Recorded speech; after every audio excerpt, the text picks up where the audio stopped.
Um, we are getting started. Um, Thank you for joining us today. Ashoka and MasterCard Foundation are proud to host a Lessons from Young Innovators Addressing Youth Employment in Africa webinar and a concurrent Twitter chat. So we invite you to join us on Google Hangout, but also on Twitter on the hashtag AfricaYouthFWD. I am Zeka Balacho, and I manage content and community strategies through which we bring knowledge about innovations for youth employment across the continent.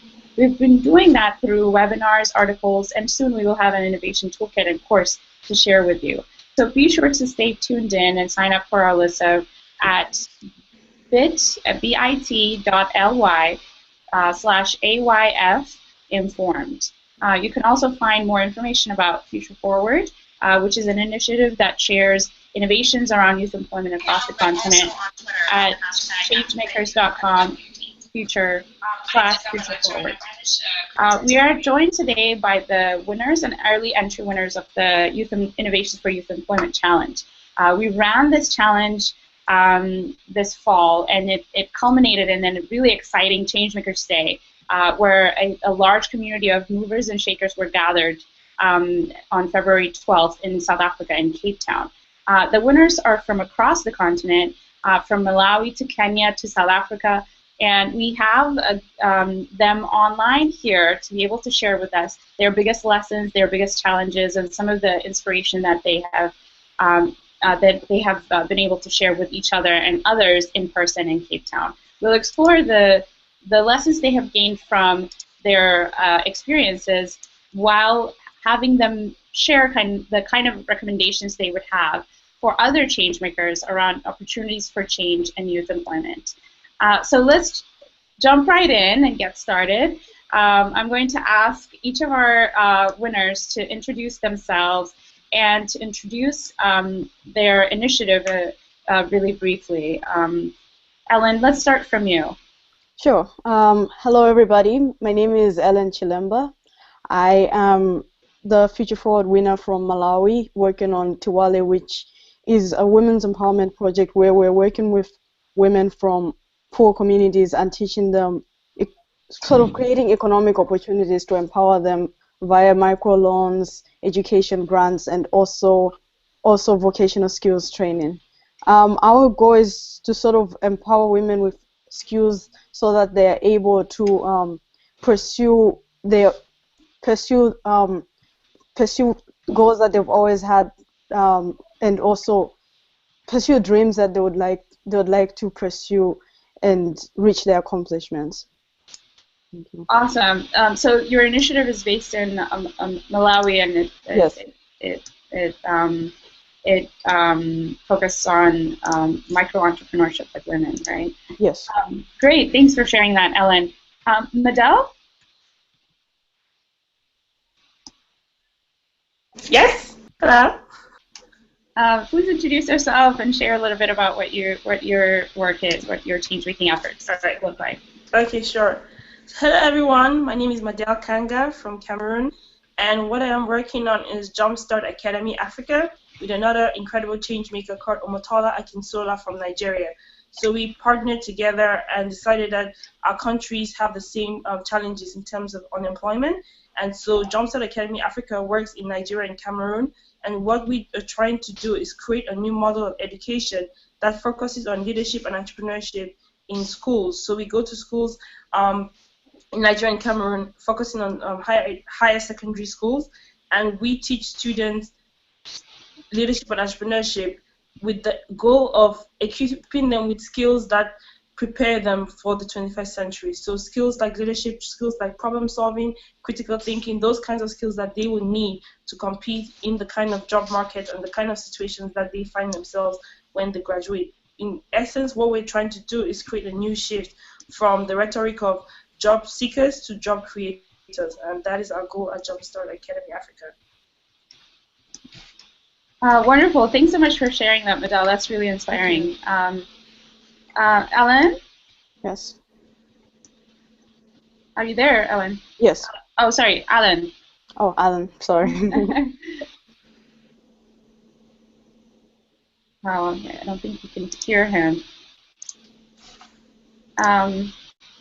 Alan, we can see you, but are you live with us here? Okay, so we'll come back to him. Rebecca, do you mind sharing a little bit about yourself and the work of CAD Africa, which is also a winner of the challenge? Yeah, sure. So my name is Rebecca Kuduro. I actually am not the Future Forward winner from CAD Africa. My husband, Eric, is, but he's traveling right now in Burkina Faso, and so he was unable to attend this. So we started CAD Africa together. I am the other founder, and what we do is we work with more than 1,500 out-of-school girls aged 14 to 20 to start their own passion fruit farms. So we provide them with a combined package of curriculum-based and technical agriculture training. Some of the trainings they go through are financial literacy, entrepreneurship, and gender empowerment. And then we provide them with everything that they need, including land, to start their own passion fruit farms. After they begin harvesting, we also market all of their produce for them. We have our own passion fruit farm, and so we're able to do that by bulking the quantities together and transporting it from rural locations to Kampala for sale. Wonderful. So it sounds like your work also tries to empower these individuals towards better opportunities, to creating better opportunities for themselves. Exactly. Sort of similar in a way to what Ellen described with helping them with textile production and all of that, but yours is a bit more focused on agriculture. So that's fantastic. Thanks so much for sharing. Illumi, are you online with us here? Oh, I don't think his audio is working right now. Olumide, if you don't mind trying to rejoin and maybe reconnecting your mic, we'd love to hear from you. In the meantime, let's jump right into sort of hearing a bit more about your experiences and the lessons that you have learned from them. What are the biggest challenges that you would say you have faced as a change maker addressing youth employment? And what have you learned? What is the biggest lesson that you've been able to learn from those challenges that you've passed as a change maker?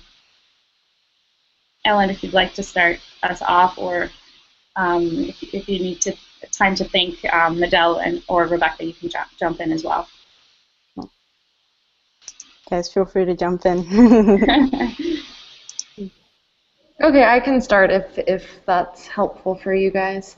I think that one of our biggest challenges is we're working with a group of people, and we're attempting to set them up with businesses. So to think as, I mean, we work in agriculture, but as you said, our mission is really close to Ellen. And one of the things is actually driving the attitude shift that, you know, it's not us at CAD Africa telling you that you can be an entrepreneur or you can be a change maker. That young people in Africa are also able to kind of embrace entrepreneurship and embrace the really quickly growing economy and the opportunities that exist here to actually, you know, be young entrepreneurs themselves. And so I think convincing young people that they're really worth that opportunity, and to have them buy into the long-term idea that, yeah, I can be a business owner too, or, you know, I can have an agribusiness too, is challenging for us. Yes, I think I would also agree with Rebecca and say that we are also, that has been one challenge that we have faced, in the sense that Tuwale seeks to empower Malawian women, and just in looking at our culture in the past, women have always been seen as people that should belong in the house and should not be active in terms of being economically active to bring in income at the home. And we're basically trying to break a cultural norm and empowering women to also be the bread bearers at home. And so this is always a challenge. Sometimes we'll go into a community and then people ask us, but women should be at home. And so there's always that challenge of trying to explain that, trying to promote equal equalities where culturally and traditionally it's not been seen that way in the past, and that's also a challenge. And then the other challenge is that we're also really focused on empowering young people, which can also be a challenge where young people are seeing that they should maybe be, we're trying to create opportunities for young people to start their own innovations, and starting innovations at ages where we target people as young as 15 can be seen as a distraction from maybe focusing on school. And so this can come in as a challenge from parents who may say, oh, shouldn't the young be focused on being in school, or other community leaders who may see our work as maybe disrupting daily norms. And so those are some of the challenges that we face on a daily basis.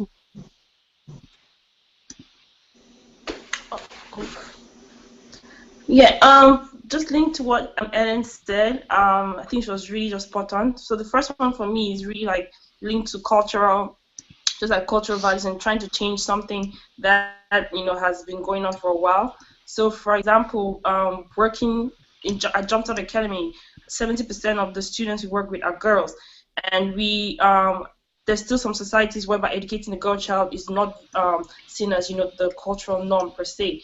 We have the things that are going on in Nigeria now, Boko Haram, that's kind of linked to it. So when you come into that kind of society and that kind of, those kind of cultural norms, and you're trying to change and tell people, oh, this is what you should do, sometimes you get pushback, and sometimes you even get pushback from the students themselves, because you're telling them something different. You're telling them, oh, you can do leadership and entrepreneurship, and university is not really, it's one of the paths you can take, but it's also there are also different paths. And so what I've learned doing Jumpstart is the best way to convince people, especially when you're dealing with introducing something new, is to show them and not tell them. Because when we started, we're just telling people, oh, this is why you have to educate a girl, this is why leadership and entrepreneurship matters. But I believe when we really had a breakthrough is when we started showing them. So instead of and that's really why not theory at Jumpstart. So for example, when one of the young students at Jumpstart Academy won the Yale Scholars Prize and traveled to Ghana, when she came back, the attitude of the community, who sometimes had given us trouble, trying to work with the girls, was so positive. They all wanted their girl children to get into the program because they had seen the impact in this one young person's life, and they wanted to be part of it. So that's something that's a challenge which we were faced. But then how I've learned through doing Jumpstart is the best way to convince people to join you is to show them your solution works, and that gives them all the evidence possible. And then the second challenge is more on the operational side, and that's particularly working in Cameroon and Nigeria. There's a lot of challenges, first of all, with connectivity, and when you have to manage a team across borders, it becomes really tricky. So that's really just more on just being, you have to be able to communicate well with your team, and I think it really helps when you're aligned, not only with if you have a co-founder, but also with the team itself. If you have a team who is very passionate about what you do, then you can rely on them, even when you can't communicate with them. You can rely on them to actually get things done. So.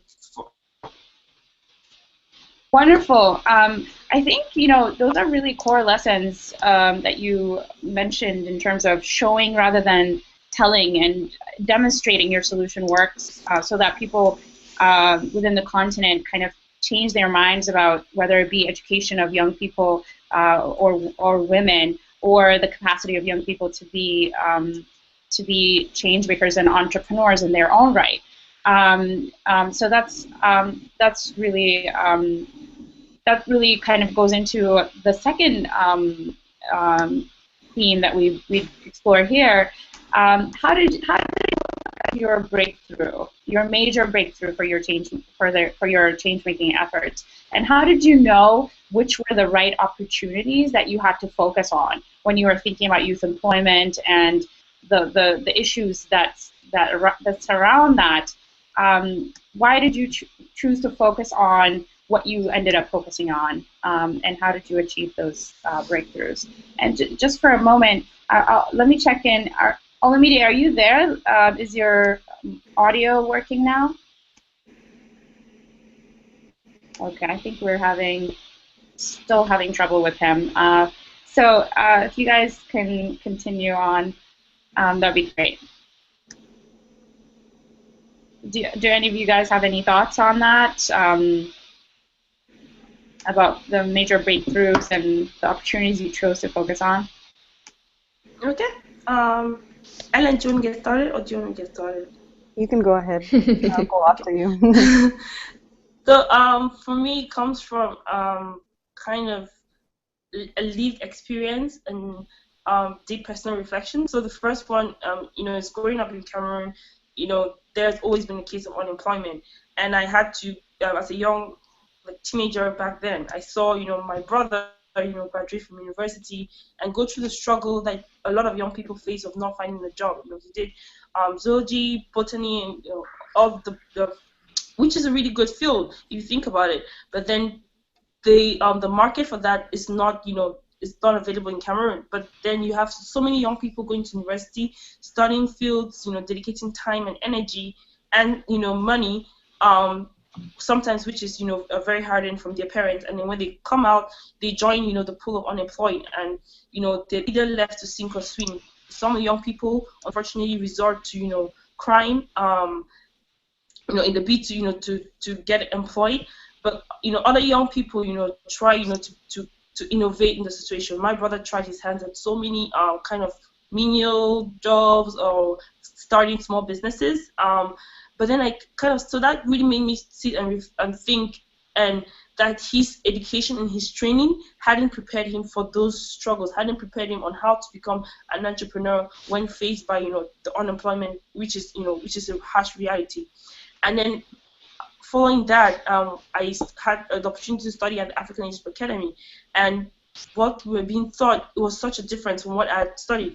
I'd been back in school, it was all about curriculum, biology, chemistry, just regurgitation and memorizing facts. But here, the African Leadership Academy was really more about leadership and entrepreneurship and learning in action.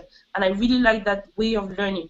And so when I left university, for me, my passion has always been education and youth empowerment.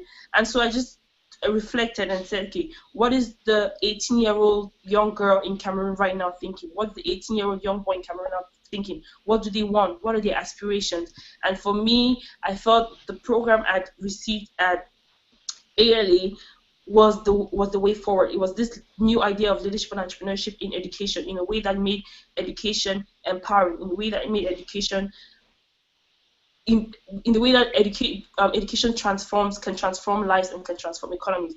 So I decided to kind of use that model, but make it applicable in a way that it's unique to the context of Cameroon and Nigeria. So for me, that was really my breakthrough. I can go next. So for us as an organization, our breakthrough, so before we started, our model was to first of all work with young women in school. And we were still looking at our initial problem, which was that we had noted that there was a pattern of young girls dropping out of school, especially between the ages of 12 and 13.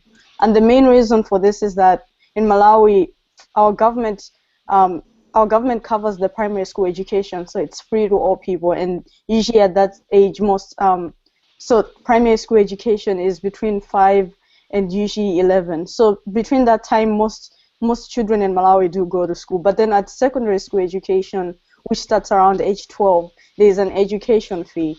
And so when most families are at the point where they have to pay fees to support their children's education, when it comes to preference of the child to send to school, it's usually the male child. And so at this time, between ages 12, you usually find many young women dropping out of school.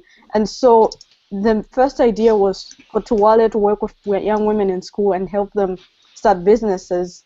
But then this model, when I was designing this model, I was away in South Africa, and so I hadn't been really in touch with form. And it was sort of a model where I was saying we would teach women while they're at school business skills, and then they would start businesses and run them in school.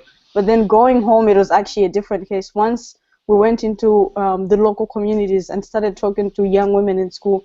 Just looking at their schedule, you'd find that people were talking about getting out of school at 3, and then at 3 they have house chores until 8, and then 8 they try to do homework, and then probably like 10 p.m. they're going to bed. And so just this model wasn't working with what time would they start a business. And for me, personally, the breakthrough there was realizing the importance of also communicating with your target group and really understanding where their need is, and designing the solutions based on input from the target group. And so from that time, talking to other women, we were able to learn that still there was this large population at that moment that was not currently enrolled in school, but was available to start businesses, because they were mostly stay-at-home moms, or some were widows that couldn't find employment. And so being engaged with the community, you start to hear from other people, but you can do this. And for us as an organization, that moment where we started listening to our target community was really the breakthrough, where we were able to design our models based on input from our target group. So I'd say our growth really started at that point, where we started engaging our target community. And how did you apply that insight, Ellen? Yeah, so eventually, it was actually quite interesting. I have a great story that I love to share about this. So we were talking to a woman from Syriza community, which is our target community. So Syriza is a squatter settlement that has formed around Lilongwe, which is the capital city of Malawi. And basically, most people who live in Syriza are people that have migrated from the rural areas to urban areas to sort of find employment, but because of lack of employment opportunities in the cities, they've formed squatter settlements around. And so it's just a very impoverished area in terms of not having proper systems. But yeah, so we were in Syriza, and we're basically talking to one woman that could be a potential participant, and we basically asked her what was needed. And one thing that she told us then was that it was hard to get loans, and also there was large collateral charges on loans.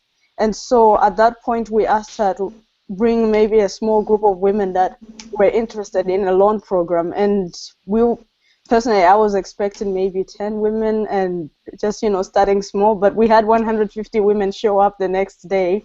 And so it was pressure that, wow, this need is there, and the people are there, and they're ready to start this initiative. And so from there, with further talking, we discovered that most people didn't know basic business skills such as record keeping. Just when you ask them, the small businesses that started, and ask them where are the records of your different transactions, inputs, outputs, what are your profit margins like? Most people didn't have that skill, and it was mostly due to things like someone can't write. And from this, we were starting to realize the need of maybe people running businesses in groups of 3, where there's one person at least who can write, one person who's good at this, and also realizing the need for a business education program. So from that idea of communicating and learning from the communities, when we designed our microloan program, which involved a week training of business education, and then eventually a challenge of women being in teams of 3 to start their businesses. And in those teams, someone could at least write and keep records, and also someone was more skilled at maybe moving around and talking to the community. So it was mostly designing our program from our community. So there seems to be a theme here between your and Medel's efforts, in the sense that you really listened to what the problem was, and what specifically the experience of the individuals who are encountering this problem. And you also sort of took your own knowledge of the problem of education, or the challenges you've gone through with the education system, and kind of created a solution for that. Ellen, what you said, what was really interesting also, was that you kind of started creating one opportunity, and then the first opportunity led to the next opportunity. And you started thinking about microloans. And Medel, you were thinking about the way education could be transformed, and then you kind of started thinking about how the schools themselves can be transformed. So I think it's really inspiring for other change makers to hear that you guys kind of took it step by step, really kept listening, and kept looking at the problem, and that was the process that led you to your major breakthroughs. So thanks for sharing that. I don't know if there's any reaction you guys have for that, or maybe Rebecca has some thoughts to share as well. Yeah, I mean, everyone has made really valid points. I think for us, one of the things that we always feel is almost like we haven't hit our breakthrough yet, if that makes sense. So, I mean, every month, every year, we're making like a lot of improvements, but it always almost feels like as an entrepreneur you have to keep resetting your goals, and it feels like we're still waiting for that really big breakthrough. And so I think everyone's points are really valid. You kind of have to learn from your own situation, learn as you're going. I think one of the most important things to remember is that you don't know everything. So constantly reaching out, working with people. I know Eric said he loved coming together with a group of Africans who were all working for the same thing, because you need to prepare yourself to recognize that next big breakthrough, which I think is something that's really important to remember as an entrepreneur. And it seems like most of us are working towards getting young people to be entrepreneurs themselves. And so just keeping that in mind, that you don't know everything, that keep your eyes open for the next breakthrough to come. Mm-hmm. Rebecca, maybe if you could share from the beginning kind of what inspired your organization to focus on the opportunities and the challenges that you have ended up focusing in on, specifically around agriculture. Yeah, so we actually started just for ourselves. We started as just a farm for ourselves. And we had a lot of problems. We lost a lot of money, and we realized that Hold on one second. Yeah, no problem. Yeah, so we realized that, if we were really struggling to do it, and the two of us, Eric and I, we've both gone to school, we've gone to college, we have master's degrees, and we were really, really struggling. So we kind of went back to the drawing board and recognized that there are ways to do agriculture, and this is something that we could probably share with a lot of people. So we just wrote on a whim a business plan, and were able to get funding and didn't really know what we were doing. But as I said, I was mentioning, always keeping an eye out for the next breakthrough. We just met someone over coffee one morning who we told what we were doing, and they said, oh, great, we're looking to do a project with 1,500 girls. And they invited us in to come pitch our idea. So we drove down to Kampala, and they had flown a bunch of people into Nairobi, and we just pitched this idea of farming and passion fruit farming, and the next day we're handed 1,500 girls.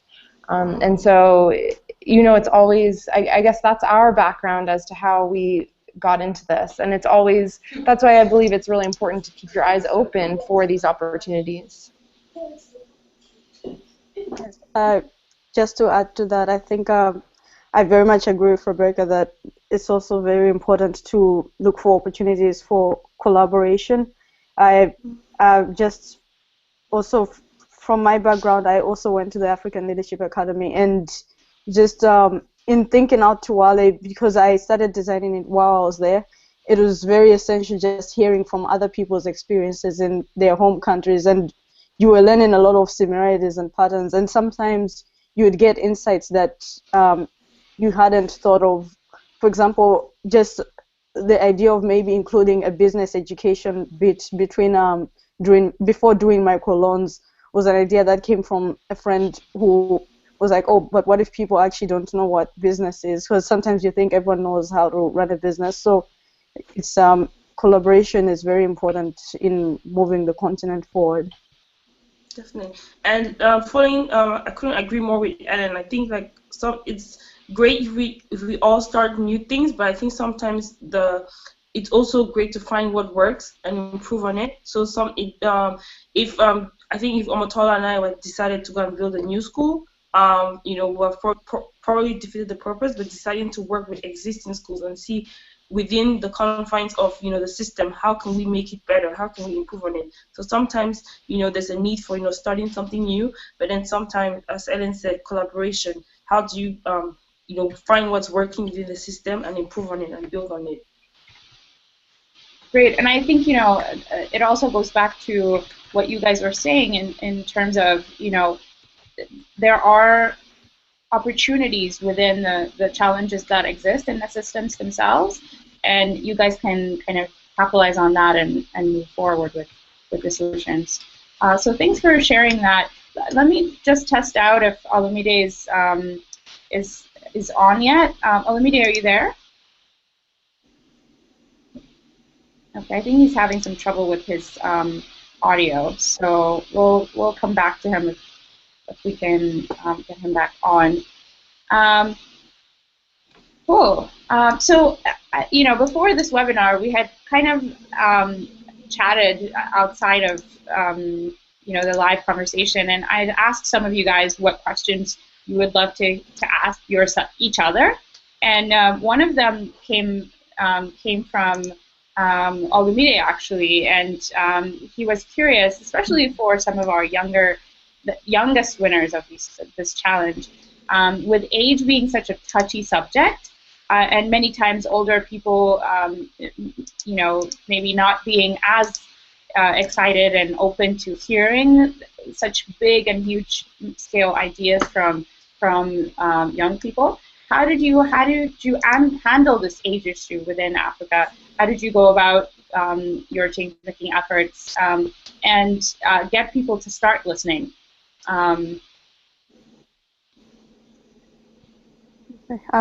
I can tackle that question. So it's actually quite I think, Madel, you mentioned this before, where that sometimes people need to be shown results, and then they start to really listen and pay attention. And I think for me it was also a similar experience where when I was proposing starting Tuwale, I'm sorry, Mom and Dad, but I'm just going to put you out there. So my parents, for example, at first thought maybe it would be a distraction from school in the sense that I'm focusing so much on this organization. But then later on, when they actually did come to see our activities and saw the saw the small impacts that it was creating, is when they sort of became more involved. So I would say that yes, I think for every entrepreneur, and maybe for young people, this might be the first challenge that you face, is that people will challenge you for your age. But then I feel like every entrepreneur, when you're getting into something, there will always be challenges.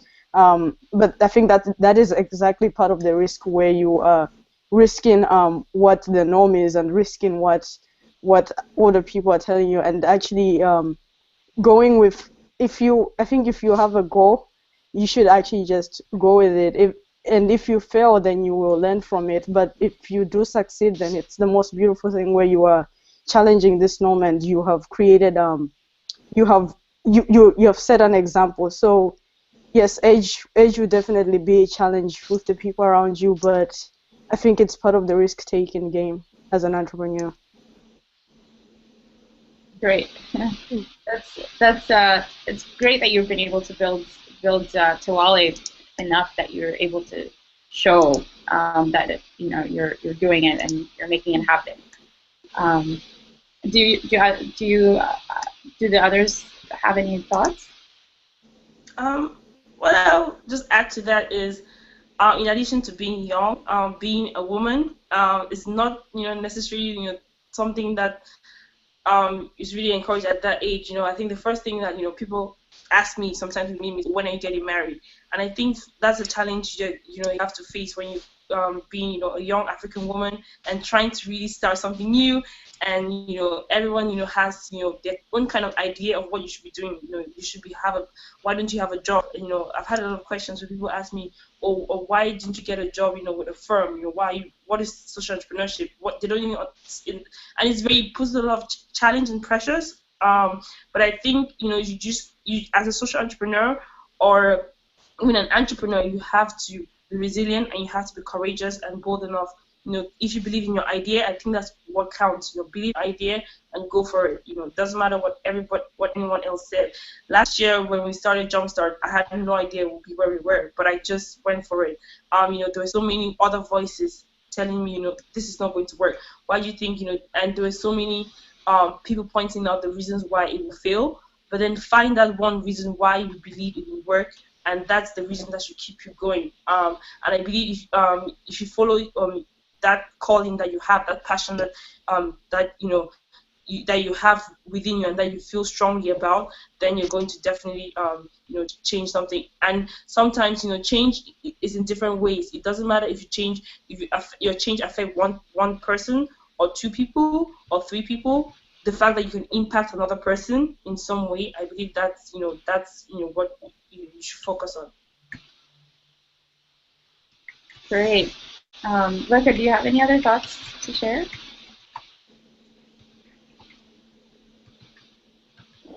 Yeah, I actually think what Ellen said was really interesting about school, because that's one of the things. I mean, at CAD Africa, we work with out-of-school girls, but it's a question we get asked a lot is, you're working with such a young population, how do they justify going to work? If that makes sense. So it was interesting, Ellen, to hear you say that about people being kind of concerned, like what is going to be your priority. And it's something we work with, and it's really great to have success stories to kind of show. I mean, for the girls we work with, a lot of them are working to try to get back to school.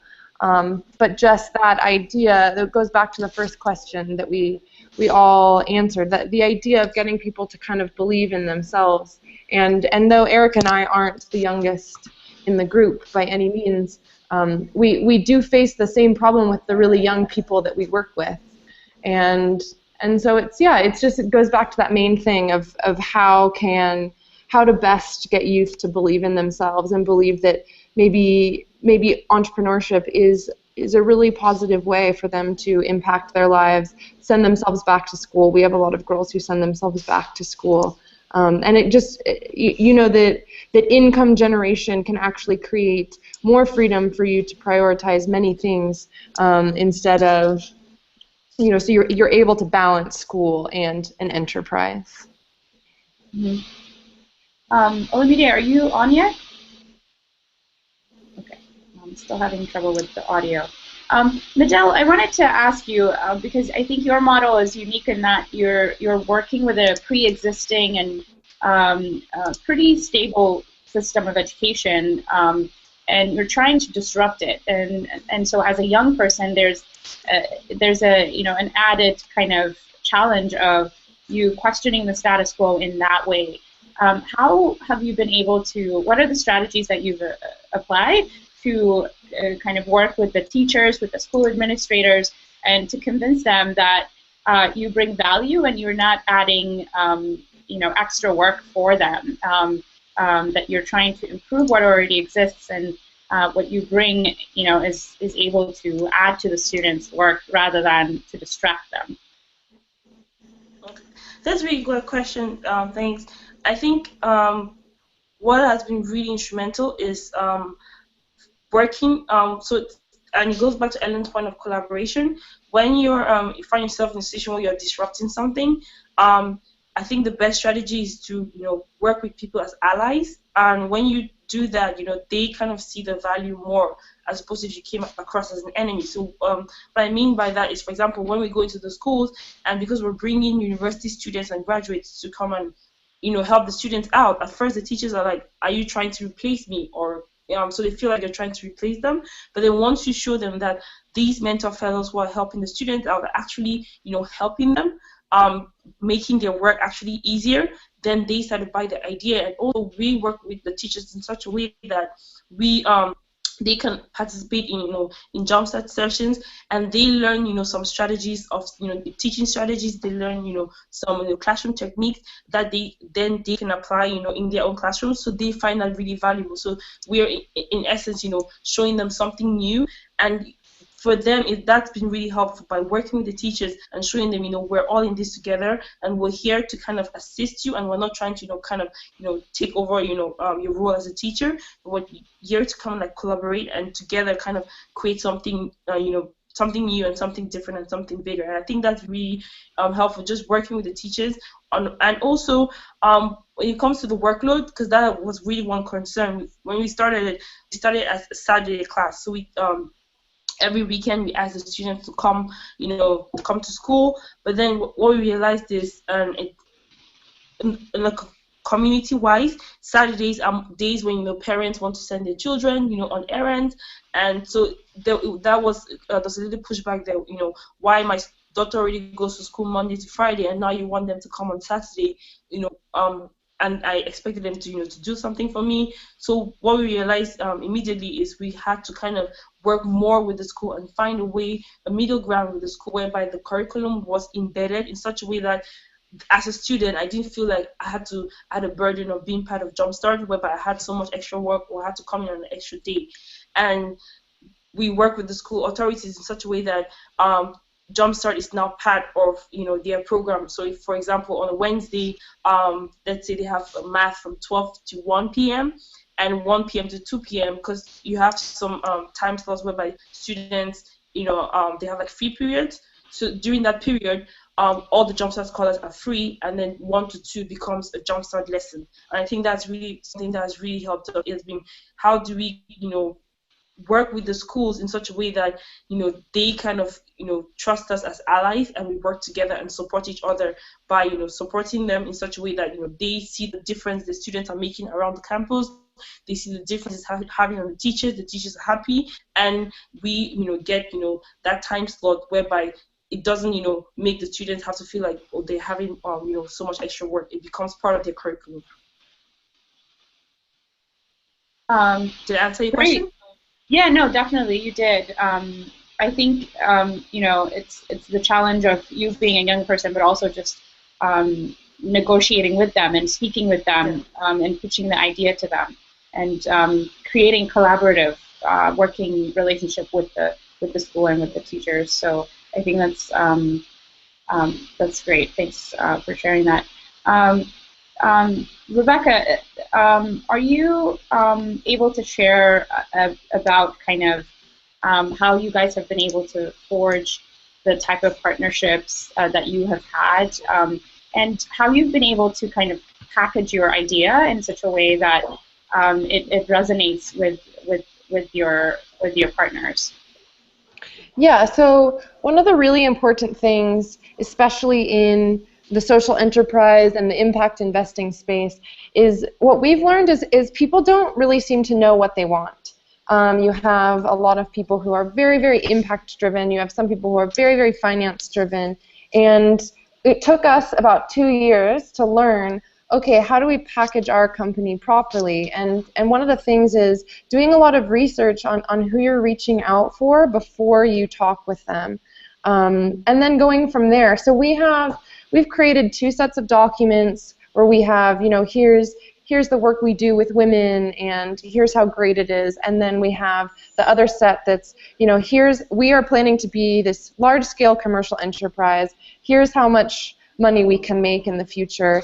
And one of the things that we've kind of realized, and we've had a lot of help and a lot of mentorship along the way to get us to this point, is that I guess understanding how to pitch this to people and to combine the two and to make sure that you're really knowing what people are looking for is super helpful in forging these partnerships. So we've actually done just using networking skills to get in front of these people and presenting them what they want to hear, and almost kind of forcing them to realize what they want to hear. So you have, I think if you, in the traditional spaces, the traditional aid work or NGO or humanitarian outreach or just straight venture capital finance, people know what they want to hear. And so it's going in with confidence and explaining to people,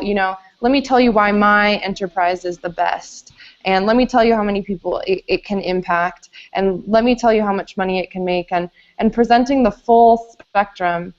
And I know that one of the things that everyone did at the Ashoka workshop that you had is storytelling.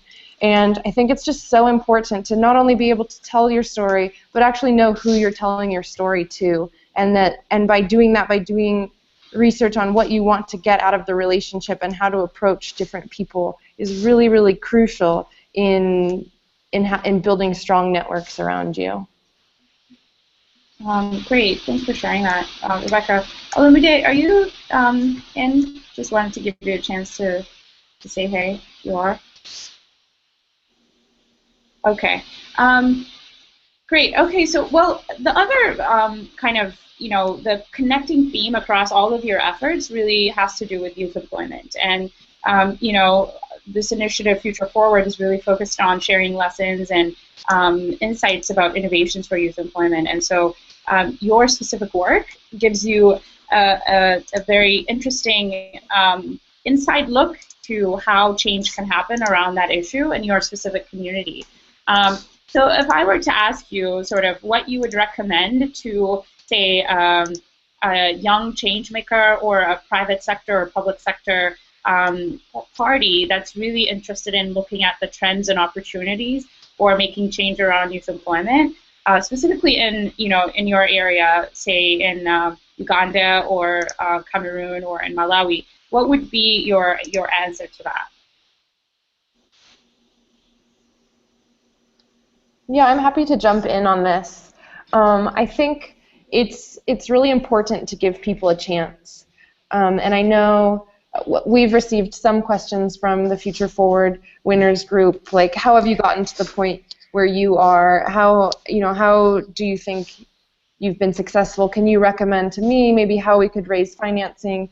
And yeah, just being able to really know what you want and approach people, but also for the policymakers and, as you were saying, the people in finance, people in the NGO world, to give people a chance. So one of the things we always face is we are able to get in front of a lot of people, but as I had said, a lot of in impact investing, it seems like people aren't really sure what they want. And oftentimes we're just like, come on, believe in us and people. We have a really good idea. Can you just trust us and believe in us as two people who can implement it? So I think giving people more of a chance, and capital is really crucial. I think probably everyone on this call can say that, if they were given $1 million, I can only imagine the change that everyone could create. But it's really, really hard to get to that point. And so I think my advice to people is, there are a lot of really good people out there with really good ideas, and they can't get it off the ground. I know I constantly hear the fact that 90% of small businesses fail, 90% of social enterprises fail, and I think that's really tragic because there's a lot of really young people with really great ideas, and if judge individuals and give them a chance, and if you can support them, especially financially, the amount of impact that could be created is really, really huge. I can also jump in on that. So something that we discussed at the Ashoka Globalizer Day, which was the final day of the Future Forward bootcamp, where we had different social entrepreneurs from South Africa, Southern Africa, and some of the Ashoka fellows come in, was that there's this gap, especially between young people who are maybe just graduating out of school and companies who are seeking to hire. We're talking about how there's a gap between companies who are seeking to hire not being able to find the right kind of youth to be involved in the initiatives, and then on the other end, the challenges that young people not knowing ways to get connected. And I feel like that's definitely an issue where there's that gap, but also just in looking at that gap and trying to apply it to other platforms, I think there's there's a gap of where um, our young population needs to experience social entrepreneurship and just the concept of social entrepreneurship itself, and that just the idea of looking for opportunities. I feel like our content most of the times we look at it with a set of eyes where we're just seeing all the problems, but we need to start changing the mindset as to opportunities which will encourage our populations to pursue innovations. And I think in that pursuit there will be this hunger to reach out to organizations, and also if organizations also do come in and also listen to the youth population, I think there's just this gap that needs to be filled. And one way is social entrepreneurship, where we're both seeing, both sides are seeing this need, and then meeting in between to collaborate. So there's a need for investing the idea of social entrepreneurship to both the youth and just the population in general, and then also to ventures that are looking to the development of the continent. Are you saying, Ellen, that because there is a talent gap and it's hard for companies and governments to find the type of skill sets in young people that they are looking for, it would help if young people are given the opportunities, and when people take the opportunities to be entrepreneurial, to be innovative, kind of go out there and to do things, to try to collaborate with people. And through those experiences, they can kind of bridge the gap and find a way for themselves, but also be able to address the needs that the companies and governments looking for skills are. Is that what you're sort of saying? Yeah, so just to add to that, I am saying that there is a talent gap between young people and organizations, companies looking to support. And so what I'm saying is that our young people do need more entrepreneurial skills, and maybe more of an education in entrepreneurship to fulfill what these organizations may be looking for. And yes, also the organizations should meet young people in between, where they provide opportunities for entrepreneurial education. So to fill in this gap, it has to be a move from both ways, but we really do need to invest in our education system, where people are really learning more about entrepreneurship. So both sides can do a bit of more experiencing of entrepreneurship. Okay, great. I think we might have Illumi now. Do we? Oh my goodness! Hello. If you could speak up, I don't think we can hear you very well. Okay, can you hear me now? Yes, we can hear you now. Great. Welcome. We're glad you're here. You'd have to speak up a lot for us to make out what you're saying. But could you introduce yourself and say a little bit about what your innovation is addressing youth employment? Okay, my name is Olumide Adeleye. I run a vocational school. It's located in Nigeria, and the goal is to teach young people vocational skills through which they can become self-employed. Great. And the vocational skills specifically are targeted, and they have a specific scope, or is it all sorts of vocational training?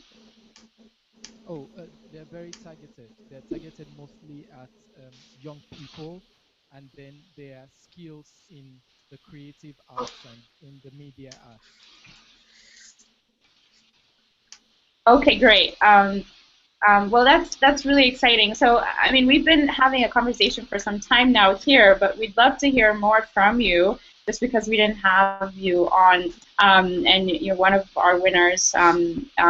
So, if you actually would share sort of some of the biggest successes and some of the biggest hurdles you've overcome as a change maker, as a young change maker, and what your lessons were. I know you and I had chatted a little bit about kind of some of those real challenges you've gone through, and what your lessons were that can inspire other young change makers.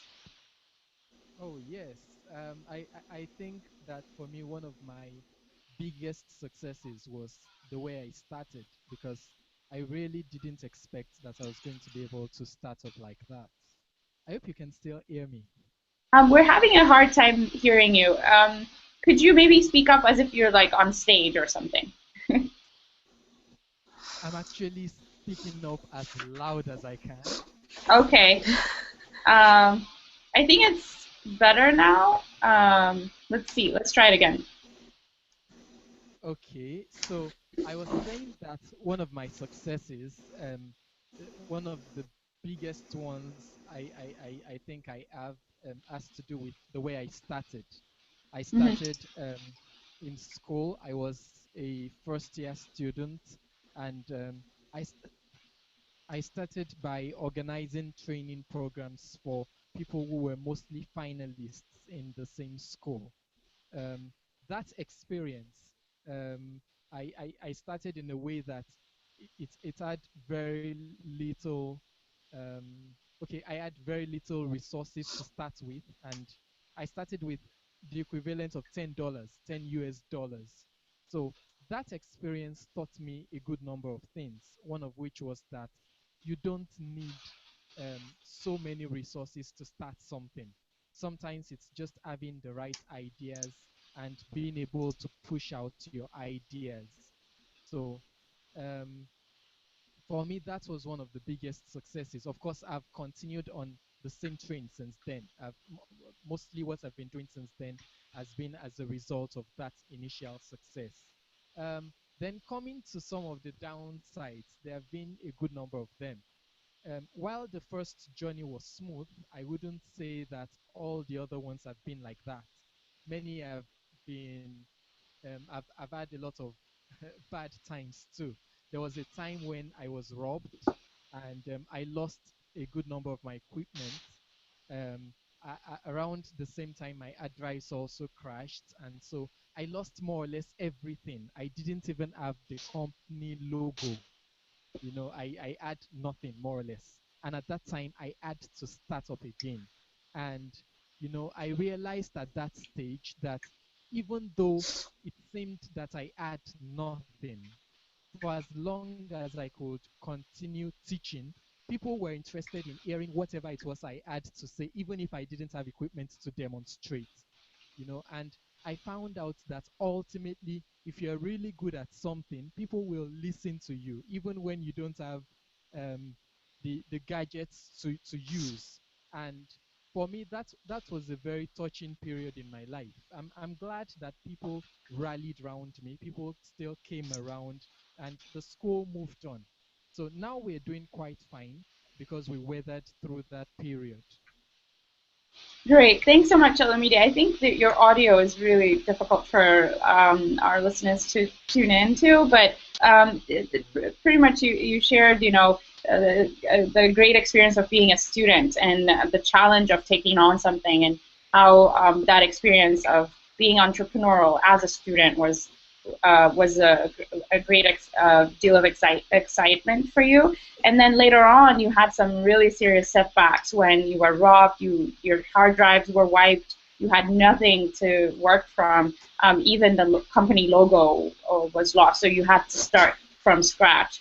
But you were saying that, your experience really helped you kind of focus in on the end goal and the impact that you really were passionate about it to kind of get much more lean, focus in on the impact, and also focus in on what your true gifts and talents were at that time. And for you, you realized that teaching was a true passion and a true skill set that you had, and people, even if you had none of the skill sets, none of the gadgets, none of the tools, the software, any of that, people were still interested in hearing what you had to say because while you were teaching them, they found that of value. So that's a great lesson for other change makers to really kind of focus in on the impact they want to make, and then also the assets and the attributes that people look to them to get value out of. So thanks so much for sharing that, Olumide. I think we're very close to time now. I wanted to take the time to kind of give you guys a chance to ask each other any questions if you have any. Um, do you guys have any questions to ask? And we'll look to questions from our audience to just close it out as well.